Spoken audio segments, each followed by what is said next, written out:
അതെ, S I സത്യപാലനാണ്. ആ അയ്യോ, അറിഞ്ഞോ? ആ അതെ അതെ അതെ.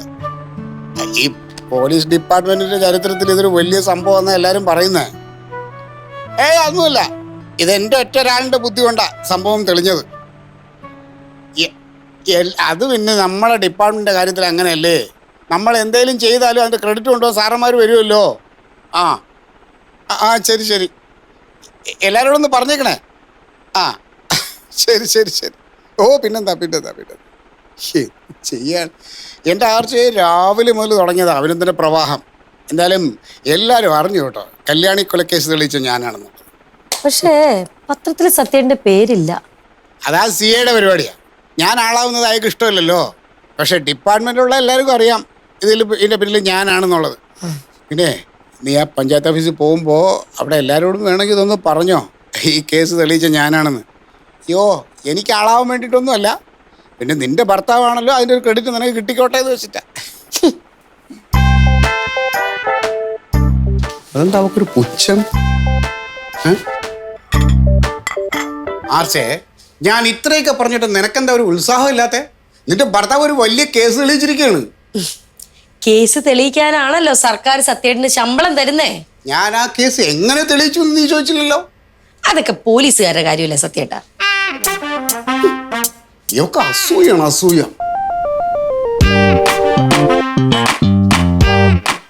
ആലിസേ, ആ എന്തൊക്കെയുണ്ട് വിശേഷം? ഡോക്ടർ ഇല്ലേ? ഓ നല്ല വിശേഷം. ഇച്ചാനെ നല്ല തിരക്കിലാ. എന്തെങ്കിലും അത്യാവശ്യം കാര്യമുണ്ടോ? ഒന്നുമില്ല, വെറുതെ ചോദിച്ചതേ ഉള്ളൂ. ഓ ശരി. ആ ഞാൻ അങ്ങോട്ട് വിളിക്കാതിരിക്കായിരുന്നു. എന്താ ഡോക്ടറെ കാര്യം? പഞ്ചായത്ത് ഓഫീസിലേക്ക് കുറച്ച് പേപ്പേഴ്സ് കൊടുത്തയക്കാനുണ്ടായിരുന്നേ. ഞാൻ പവിത്രന്റെ അടുത്ത് കൊടുത്തു വിടാന്ന് വിചാരിച്ചു. അവനെ 2-3 ദിവസമായിട്ട് വിളിച്ചിട്ട് കിട്ടുന്നില്ല. ആ ഫയൽ എന്റെ അടുത്തുണ്ട്, ഞാൻ ബൈ ഹാൻഡ് അങ്ങ് തരട്ടെ? എന്റെ കയ്യിൽ തന്നാ മതി ഡോക്ടറെ, ഞാൻ പഞ്ചായത്ത് ഓഫീസിൽ പോകുമ്പോ കൊടുത്തേക്കാം. ഓ താങ്ക്സ് കേട്ടോ. ആ ഫയൽ എന്റെ അടുത്തുണ്ട്, ഞാൻ അത് എടുത്തിട്ട് വരാവേ. അവിടെ നിക്ക്. ഇച്ചാനെ പോകാൻ ഇറങ്ങുമ്പോ അങ്ങോട്ട് കൊണ്ട് തരും. ഇപ്പൊ നല്ല തിരക്കിൽ നിൽക്കല്ലേ? അതെ, ഇനി ഇച്ചായൻ തിരക്കാണെങ്കിൽ ഞാൻ അങ്ങോട്ട് കൊണ്ട് തരാം. അത് മതി. ആ ശരി ശരി, വാ ഇച്ചായ വാ.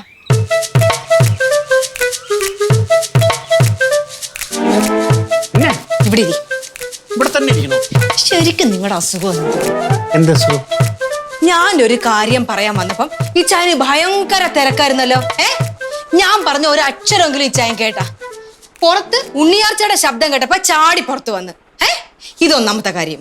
ഉണ്ണിയാർച്ചയുടെ ശബ്ദം കേട്ടിട്ട് വന്നതൊന്നുമല്ല, കുറെ നേരമായിട്ട് ഇവിടെ ഇരുന്ന് മുഷിഞ്ഞപ്പോ ഒന്ന് ഫ്രഷ് എയർ കൊള്ളാൻ വേണ്ടി വിളി വന്നു. അയ്യോ, അത് വല്ലാത്തൊരു ഫ്രഷ് എയർ ആയിപ്പോയി. എങ്ങോട്ട് നോക്ക്. ഇനി രണ്ടാമത്തെ കാര്യം, ഇച്ചാന്റെ ജോലി എന്തുവാ? എനിക്ക് ഇതുവരെ അറിയത്തില്ല. ഇല്ല. വെറ്റിനറി ഡോക്ടർ ആണല്ലോ. ഒരു വെറ്റിനറി ഡോക്ടർക്ക് പഞ്ചായത്ത് ഓഫീസിൽ ഒരു പേപ്പർ കൊടുക്കണമെങ്കിൽ എന്തിനാ പഞ്ചായത്ത് മെമ്പറുടെ സഹായം? നീ ഈ പറഞ്ഞ പഞ്ചായത്ത് മെമ്പർ നമ്മുടെ മതിലിന്റെ അപ്പുറത്താണ് താമസിക്കുന്നത്. അവർ എല്ലാ ദിവസവും പഞ്ചായത്ത് ഓഫീസിൽ പോവുകയും ചെയ്യും. പഞ്ചായത്ത് ഓഫീസിൽ കൊടുക്കാനുള്ള ഒരു പേപ്പർ എന്റെ കയ്യിലുണ്ട്. എല്ലാ ദിവസവും പഞ്ചായത്ത് ഓഫീസിൽ പോകുന്ന പഞ്ചായത്ത് മെമ്പറിന്റെ ഈ പേപ്പർ കൊടുക്കുകയാണെങ്കിൽ അത് കൃത്യമായിട്ട് പഞ്ചായത്ത് ഓഫീസിൽ എത്തുകയും ചെയ്യും. അത് ശരിയാവത്തില്ല, അത്രേ ഉള്ളു.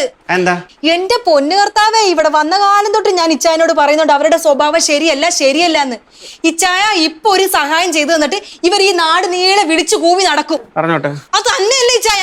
ആ പേരിൽ ലോകം കൂടാൻ വരികയും ചെയ്യും. ആ മതിലിൽ തൂങ്ങിക്കിടന്ന് ഉണ്ടക്കണ്ണും ചാടിച്ച് എന്തായിരിക്കും എന്നറിയോ ചോദിക്കുന്നത്? അയ്യോ ഡോക്ടർക്ക് ഇന്ന് പഞ്ചായത്ത് ഓഫീസിൽ എന്തെങ്കിലും പേപ്പർ കൊടുക്കാനുണ്ടോ എന്ന് ചോദിക്കും. അതെനിക്ക് ഇഷ്ടമല്ല. നിന്റെ ഭാവന ഭയങ്കരം തന്നെ കേട്ടോ. നീ നോവലോ കഥ എഴുതിയാലുണ്ടല്ലോ ബെസ്റ്റ് സെല്ലറായി. ഞാനൊരു നോവൽ എഴുതേണ്ടി വരും. പക്ഷേ അത് ഇച്ചായം വിചാരിക്കുന്ന പോലത്തെ ഒരു കഥയായിരിക്കത്തില്ല. പിന്നെ എങ്ങനെയുള്ള കഥയായിരിക്കും? ഒരു കൊലപാതകത്തിന്റെ കഥ. സ്വന്തം ഭർത്താവിനെ വലവീശി പിടിക്കാൻ ശ്രമിക്കുന്ന അയൽവക്കക്കാരിയെ വെട്ടി പീസാക്കി പട്ടിക്കെറിഞ്ഞു കൊടുക്കുന്ന ഒരു പെണ്ണിന്റെ കഥ. ആത്മകഥയാ? ആ കഥ എന്നെ കൊണ്ട് എഴുതിക്കല്ലേ.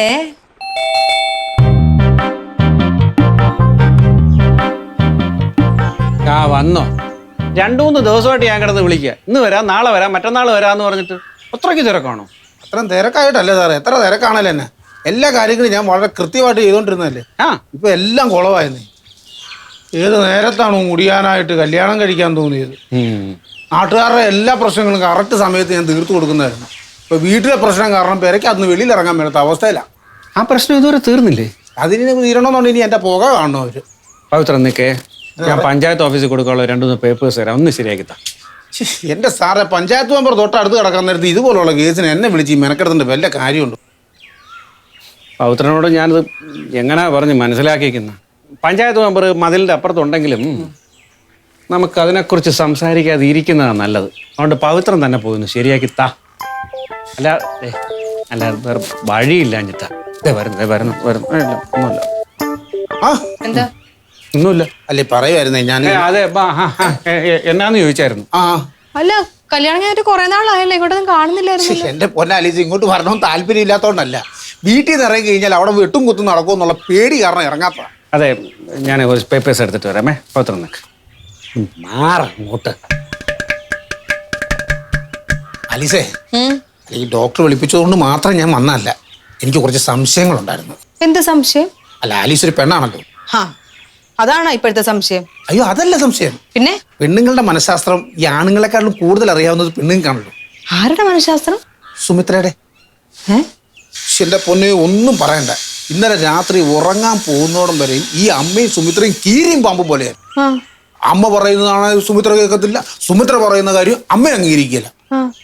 നേരം വെളുത്തപ്പെടുത്തി ഈ സംഗതിയല്ല അങ്ങ് മാറിയെന്ന്. അയ്യോ, അമ്മച്ചി എന്തോ നീ കാണിക്കുന്നേ? മുറ്റോടിക്കണ ഇതുവരെ ഞാൻ ഇവിടെ ഉള്ളപ്പോ അമ്മച്ചി മുറ്റം അടിക്കണ്ട, ഞാനിത് സമ്മതിക്കത്തില്ല. നിനക്കിതെന്ത് പറ്റി? കണ്ടോ പവിത്ര ചേട്ടാ, അമ്മച്ചി കാണിക്കുന്നുണ്ടോ? ഈ പ്രായമായ അമ്മച്ചിയെ കൊണ്ട് ഇതൊക്കെ ചെയ്യേണ്ട ആവശ്യമുണ്ടോ? അതെ, ഇനി മുതൽ ഇവിടുത്തെ പണിയൊക്കെ ഞാൻ ചെയ്തോളാം. അമ്മച്ചി അവിടെ വെറുതെ പോയങ്ങിരുന്നാ മതി. ആ ചൂലിങ്ങി തന്നെ നീ ആളക്കളിയാക്കണ? കാര്യമായിട്ട് തന്നെ പറഞ്ഞ അമ്മച്ചി ആ ചൂലിങ്ങി തന്നെ. നീ ഇന്നലെ ഇങ്ങനെയല്ല പറഞ്ഞത്. നിനക്ക് പറ്റൂല, വേണമെങ്കിൽ വേലക്കാരെ നടത്താൻ പറഞ്ഞില്ല ഇന്നലെ. അത് ഇന്നലെ അല്ലേ? ഇന്നലെ പറഞ്ഞത് തെറ്റായത് കൊണ്ടല്ലേ ഞാൻ ഇന്നത് മാറ്റി പറഞ്ഞത്. ഇനി ഞാൻ തൂത്തോളാം. എന്നാ തൂക്ക്. ആദ്യം ഞാൻ വിചാരിച്ചത് സുമിത്ര എന്നെ കളിയാക്കുവെന്നാ. പക്ഷെ പിന്നീട് നടന്ന കാര്യങ്ങൾ കണ്ടപ്പോഴാണ് എനിക്ക് മനസ്സിലായത് അവള് സീരിയസ് ആയിട്ടായിരുന്നു.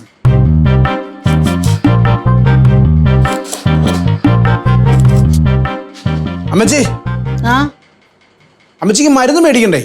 ഞാൻ ടൗണിലേക്ക് പോവാ. അയ്യോ, പറയാൻ മറന്നുപോയടാ. ആ മരുന്ന് കഴിക്കണ്ടെന്നാണ് സുമിത്ര മോള് പറയണത്. സുമിത്ര മോളോ?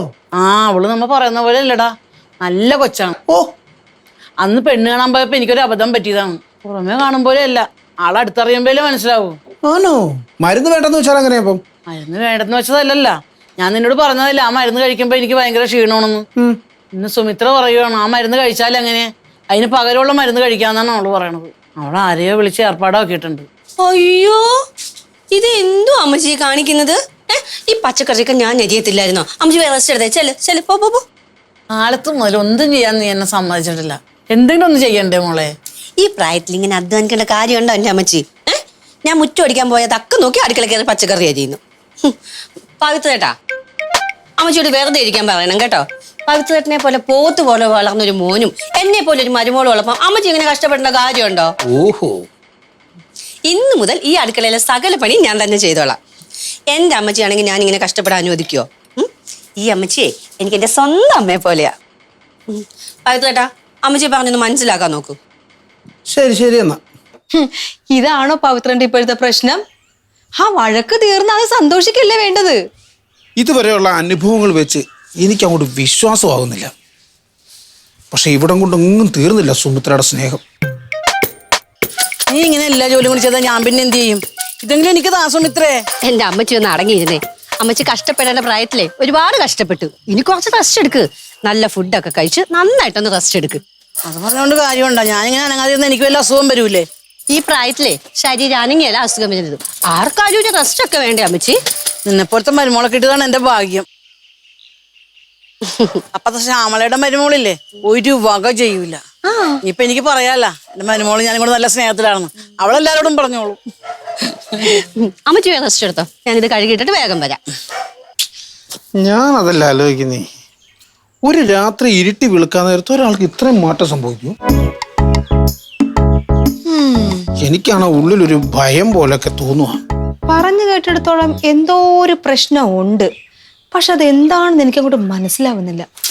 പവിത്ര, ആ, എന്തോ പറഞ്ഞോണ്ടിരിക്കുന്നു? അല്ല ഇങ്ങനെ ഇത് ഈ പേപ്പേഴ്സ് കൊണ്ട് കൊടുത്താൽ മതി പഞ്ചായത്ത് ഓഫീസിൽ. ഞാൻ സെക്രട്ടറി വിളിച്ച് പറഞ്ഞിട്ടുണ്ട്. ആയിക്കോട്ടെ. ഇച്ചായ, ഒരു കാര്യം അറിഞ്ഞാ എന്നാ? സുമിത്രയും പവിത്രന്റെ അമ്മച്ചിയും കൂടെ ഇപ്പൊ ഭയങ്കര സ്നേഹത്തിലാണ്. അങ്ങനെ അല്ലല്ലോ പവിത്ര എന്നോട് പറഞ്ഞു. അല്ല സ്നേഹത്തിലായതാ പവിത്രന്റെ ഇപ്പോഴത്തെ പ്രശ്നം. ഒരു കാര്യമില്ലാതെ അവരുടെ വഴക്ക് എങ്ങനെ മാറി, അതാണ് പവിത്രന്റെ ചോദ്യം. പവിത്ര അതിന്റെ കാര്യമൊന്നും അന്വേഷിച്ച് പോകരുത് കേട്ടോ. കുടുംബ പ്രശ്നമാകുമ്പോൾ ഇങ്ങനെ തന്നെ പ്രശ്നങ്ങൾ വരുന്ന അതേ സ്പീഡിൽ തന്നെ അത് പോവുകയും ചെയ്യും. പവിത്രം ചെല്ലാൻ നോക്ക്, എനിക്ക് ഹോസ്പിറ്റലിൽ പോകണം. ശരിയെന്ന്. ശരി. ആർച്ചേ, സത്യം പറയാലോ ഇപ്പോഴും ഫോൺ വിളിക്ക് ഒരു കുറവുമില്ല. ഇപ്പൊ കുറച്ചുമ്പോ വിളിച്ചാരാന്നറിയാമോ? സ്ഥലം MLA. സത്യന്റെ ആവേശം കണ്ടപ്പോ ഞാൻ കരുതി മുഖ്യമന്ത്രി ആയിരിക്കുമെന്ന്. എല്ലാവർക്കും ഒരു കാര്യമാണ് ചോദിക്കാനുള്ളത്, എങ്ങനെ ഞാൻ ഈ കേസ് തെളിയിച്ചു എന്നുള്ളത്. ഇതൊന്നും പറഞ്ഞാൽ എനിക്ക് മനസ്സിലാവില്ല സത്യേട്ടാ. ഞാനൊരു വെറും പഞ്ചായത്ത് മെമ്പറാണ്. അല്ലെങ്കിലും നിനക്ക് ആ മതിലിൻ്റെ അവിടെ പോയി മൃഗത്തിനോട് സംസാരിക്കാനല്ലേ സമയമുള്ളൂ, എന്നോട് സംസാരിക്കാൻ സമയമല്ലല്ലോ. ഞാൻ ഈ കേസ് ഒരു പ്രത്യേക രീതിയിലാണ് തെളിയിച്ചത്. ഈ കല്യാണി അമ്മയുടെ ബോഡി കിടന്നത് കിണറ്റിലാണല്ലോ. പവിത്ര വന്നു, ഞാൻ പോയി നോക്കട്ടെ. പവിത്ര നമസ്കാരം മെമ്പർ. മെമ്പർ ഇവിടെ ഉണ്ടായിരുന്നു. എന്നിട്ടാണ് എന്നെ ഇതിനകത്ത് ചുറ്റിക്കുന്നേ? എന്തോ കാര്യം? പഞ്ചായത്ത് ഓഫീസിൽ കൊടുക്കേണ്ട ഒരു ഫയല് ഡോക്ടർ എന്നെ ഏൽപ്പിച്ചായിരുന്നു. നിങ്ങൾ അയലോക്കംകാരല്ലേ, ഇത് മെമ്പറിന് ചെയ്യാനുള്ള കാര്യമല്ലേ ഉള്ളായിരുന്നു. ഞാൻ കൊടുത്തോളാന്ന് ഡോക്ടറോട് പറഞ്ഞാണല്ലോ, പിന്നെ ഇതിന്റെ പവിത്രനെ വിളിച്ചേ? ഇന്നലെ എന്നെ വിളിച്ചത് കാര്യം എന്നാന്ന് എനിക്ക് അറിയത്തില്ലായിരുന്നു. സാറല്ലേ ഇവിടെ? പിന്നെ ഉണ്ട്. ജീവിതത്തിൽ ആദ്യമായിട്ട് ഒരു കേസ് വിളിച്ച എന്റെ പൊങ്കച്ച കേട്ടിട്ട് ഞാൻ മടുത്തു. അഭിനന്ദിക്കാനായി ഓരോരോ കോള് വരുമ്പോഴേ അതിന്റെ മുഴുവൻ ജാട കേൾക്കുന്നത് ഞാനാ. Okay okay, oh thank you. സ്വീകരണമാ? പിന്നെന്താ, അതൊന്നുമല്ല, ഞാൻ എൻ്റെ ഡ്യൂട്ടി ചെയ്തു, അത്രേ ഉള്ളൂ. ശരി ഓക്കെ. പവിത്ര, സുഖമല്ലേ? ഞാൻ നിന്നെ അന്വേഷിച്ചിരിക്കുകയായിരുന്നു. എന്നെ സാറേ അറിഞ്ഞില്ലേ സംഭവം ഒന്നും? ഇല്ല. ഞാനൊരു പ്രമാദമായ ഒരു കേസ് തെളിയിച്ചു കഴിഞ്ഞു. പവിത്ര അറിഞ്ഞില്ലേ? ഓ, ഞാൻ അറിഞ്ഞില്ല. ഈ നാട്ടുകാർ മുഴുവനും അറിഞ്ഞില്ല, പിന്നെന്താ നീ അറിയാത്ത? അല്ല, ഞാനിച്ച് തിരക്കായിരുന്നു, അതുകൊണ്ട് ഞാൻ അറിഞ്ഞില്ലെന്ന് പറഞ്ഞേ. ഒരു കാര്യം ചെയ്യാം, എന്നാൽ ഞാൻ ആ കേസിനെ കുറിച്ച് എല്ലാം വിശദമായിട്ട് പറഞ്ഞുതരാം. അല്ല സാറേ, എനിക്ക് ഈ പഞ്ചായത്ത് ഓഫീസിൽ ഈ ഫയൽ കൊണ്ടു കൊടുക്കണം. അയ്യോ പവിത്ര, അത് ഞാൻ കൊടുത്തോളാം. അല്ല, ഞാൻ ഓൾ ദി ബെസ്റ്റ് പവിത്ര. ഇവിടുന്ന് കഥ മുഴുവൻ കേക്ക് കേട്ടോ. പവിത്ര, വലിയൊരു സംഭവമാണ് കേട്ടോ അത്. ഒരു അമ്മായിയമ്മ മരുമകൾ കേസ്. അമ്മായിയമ്മയുടെ പേര് കല്യാണി, ഈ മരുമകളുടെ പേര് ചെന്താമര. ഈ കഴിഞ്ഞ ദിവസം അമ്മായിയമ്മ കിണറ്റിൽ വീണ് മരിക്കുന്നു. അയ്യോ. അവിടെയുള്ള നാട്ടുകാരെല്ലാം കരുതിയത് അത് അപകട മരണമാണെന്ന്. പക്ഷേ ഞാൻ ആലോചിച്ചപ്പോ ഈ കല്യാണിയമ്മയ്ക്ക് സുപരിചിതമായ ഈ വീട്ടുമുറ്റത്ത് അങ്ങനെ ഒരു അപകടത്തിന് സാധ്യതയില്ലല്ലോ. ഉണ്ടോ? ഇല്ല, ശരിയാ. കാരണം അവര് 10-20 വർഷമായിട്ട് കൈകാര്യം ചെയ്യുന്ന ആ കിണറ്റിൽ അങ്ങനൊരു അപകടം നടക്കുമോ പവിത്ര? ശരിയാ, അങ്ങനെ വീടാനവര്. പവിത്ര, ഞാൻ പശ്ചാത്തലം അന്വേഷിച്ചു. 3 മാസം മുമ്പ് വരെ ഈ അമ്മായിയമ്മയും മരുമോളും തമ്മിൽ കീരിയും പാമ്പുമായിരുന്നു. എന്നും അവിടെ വഴക്കും മാടിയും ചീത്തവിളിയും പ്രശ്നങ്ങളാ. അതെല്ലാം അവിടുത്തെ നാട്ടുകാർക്കും അറിയാം. പെട്ടെന്നൊരു സുപ്രഭാതത്തില് ഈ മരുമകളുടെ സ്വഭാവം മാറുന്നു. അവള് അമ്മായിയമ്മയുടെ എല്ലാ ജോലിയും ഏറ്റെടുത്ത് ചെയ്യുന്നു, അമ്മായിയമ്മയെ ശുശ്രൂഷിക്കുന്നു, തുണി അലക്കുന്നു, അടുക്കളപ്പണി ചെയ്യുന്നു, എല്ലാം ഇവൾ ഒറ്റയ്ക്ക് ചെയ്യുന്നു. ഇന്ന് മുതൽ ഈ അടുക്കളയിലെ സകല പണി ഞാൻ തന്നെ ചെയ്തോളാം. എന്റെ അമ്മച്ചിയാണെങ്കിൽ ഞാൻ ഇങ്ങനെ കഷ്ടപ്പെടാൻ അനുവദിക്കുവോ? ഈ അമ്മായിയമ്മയും മരുമോളും തമ്മിലുള്ള സ്നേഹം കണ്ടിട്ട് ആദ്യമൊക്കെ നാട്ടുകാർ അന്തം വിട്ടെങ്കിലും പിന്നെ അത് ആൾക്കാർ അതങ്ങ് വിശ്വസിച്ചു തുടങ്ങി. കാരണം ഈ കല്യാണിയമ്മ പുറത്തിറങ്ങി നാട്ടുകാരോട് പറഞ്ഞു, ചെന്താമരയെ പോലൊരു മരുമോൾ എനിക്ക് കിട്ടിയത് എൻ്റെ ഭാഗ്യമാണെന്ന്. അപ്പത്തെ ശ്യാമളയുടെ മരുമോളില്ലേ, ഒരു വക ചെയ്യൂല. ഇപ്പൊ എനിക്ക് പറയാല്ല, മരുമോള് ഞാനും കൂടെ നല്ല സ്നേഹത്തിലാണെന്ന്. അതോടെ പഴയ കഥയൊക്കെ നാട്ടുകാരങ്ങ് മറന്നു. ഇതിനായിട്ട് മരുമകൾ ഉണ്ടാക്കിയെടുത്തൊരു നാടകമായിരുന്നു ഇത്. അങ്ങനെ കാത്തിരുന്നൊരു അവസരം കിട്ടിയപ്പോൾ ഈ മരുമകൾ അമ്മായിയമ്മയെ പൊക്കിയെടുത്ത് കിണറ്റിലേക്ക് ഇട്ടു. ഠിം! അമ്മായിയമ്മയുടെ കാറ്റു. ഒരു കുഞ്ഞിനും സംശയമില്ല, സംഗതി അപകട മരണമാണെന്ന് എല്ലാവരും ഉറപ്പിച്ചു. കാരണം അമ്മായിയമ്മയും മരുമോളും തമ്മിൽ അത്രയ്ക്ക് സ്നേഹത്തിലായിരുന്നല്ലോ. അങ്ങനെ കേസ് അങ്ങോട്ട് ക്ലോസ് ചെയ്യാൻ വേണ്ടി തീരുമാനിച്ചു. അപ്പോഴാണ് പവിത്ര, ഞാൻ എൻ്റെ ബുദ്ധി ഉപയോഗിച്ചൊന്ന് ചിന്തിച്ചു നോക്കി. അപ്പോൾ എനിക്ക് കുറേ സംശയങ്ങൾ ഉരുത്തിരിഞ്ഞു വന്നു. 3 മാസം മുമ്പ് വരെ കീരിയും പാമ്പുമായിരുന്ന ഈ അമ്മായിയും മരുമോളും എങ്ങനെ സ്നേഹത്തിലായി? പറ, എങ്ങനെ സ്നേഹത്തിലായി? ഭർത്താവിനോട് ചോദിച്ചപ്പോൾ അവനൊരു പുണ്ണാക്കും അറിയത്തില്ല. പക്ഷെ ഞാൻ വിടുവോ പവിത്ര? ഞാൻ അടുത്ത് ചെയ്ത് എന്താണെന്നറിയാമോ?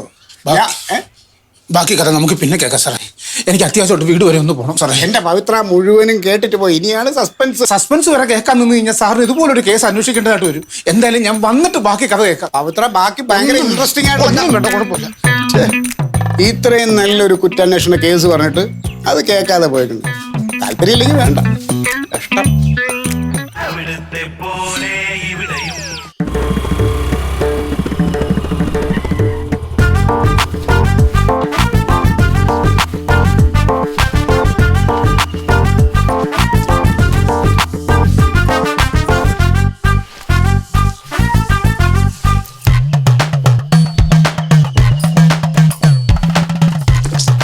എന്താ പവിത്രേട്ടാ?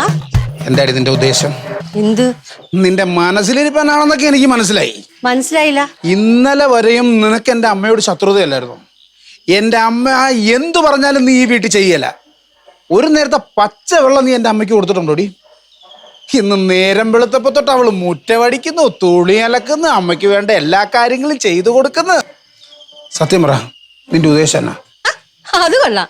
ഇന്നലെ വരെ ഞാനൊന്നും ചെയ്യുന്നില്ല എന്നതായിരുന്നു പ്രശ്നം. ഇന്നിപ്പോ എല്ലാം ചെയ്യുന്നതാണോ പ്രശ്നം? എടി മോളെ സുമിത്രേ, ഉരുളല്ലേ നീ മനസ്സിൽ കാണുമ്പോ ഞാൻ മാനത്ത് കാണും. നിന്റെ മനസ്സിലിരിപ്പെന്നൊക്കെ എനിക്ക് മനസ്സിലായി. ഇന്ന് നോക്കിക്കോ, ഞാൻ ഇന്ന് ആ കിണർ ഞാൻ വെട്ടി ഞാൻ മൂടും. ഞാൻ കിണറോ? എടി ഉടായിപ്പ് പണിയിറക്കല്ലേ നീ. കുടുംബമാകുമ്പോ ചിലപ്പോ വിഷയങ്ങളൊക്കെ ഉണ്ടായെന്നൊക്കെ ഇരിക്കും എന്നും പറഞ്ഞ്. ഇതേ പവിത്രേട്ടാ, വല്ലതും പറയാൻ എനിക്ക് തെളിച്ചു പറയണം. അമ്മ എന്ത് ചെയ്യുന്നു? എനിക്കറിയത്തില്ല. എവിടാന്ന് ചോദിച്ചു നോക്കും. ഇവിടെ ഇവിടെ ഇവിടെ ഇവിടെ നിനക്ക് അറിയത്തില്ലെന്നോ? അമ്മച്ചി എന്ത് ചെയ്യാന്ന് ഞാൻ ചോദിച്ചേ. ചെന്ന് നോക്ക്. എനിക്ക് അറിയത്തില്ലെന്ന് പറഞ്ഞില്ലേ? തരാം ഞാൻ. എന്ത് കഷ്ടമായത്. എന്റെ അമ്മയ്ക്ക് എന്തെങ്കിലും സംഭവിച്ച നോക്കിക്കോ നീ കേട്ടോ. അമ്മ അമ്മ അമ്മച്ചി അമ്മേ അമ്മച്ചി. ഓ, നിന്നെ ഒരു മുഖമൊക്കെ വല്ലായിരിക്കും. നിന്നെ പറ്റി തീരെ വയ്യടാ, ശരീരമൊക്കെ ഭയങ്കര മരവിപ്പ്. എന്താ പെട്ടെന്ന് ഇങ്ങനെ?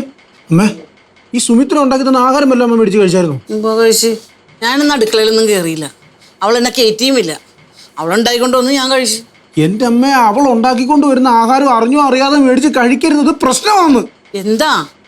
ഇതുവരെ ഇല്ലാത്ത സ്നേഹം കാണിച്ചു തുടങ്ങിയപ്പോഴേ എനിക്ക് മനസ്സിലായി. സത്യപാല സാറിന്റെ വീട്ടിൽ ചെന്നപ്പോഴല്ല കാര്യങ്ങളൊക്കെ ഞാൻ അറിയുന്നത്. എന്ത്?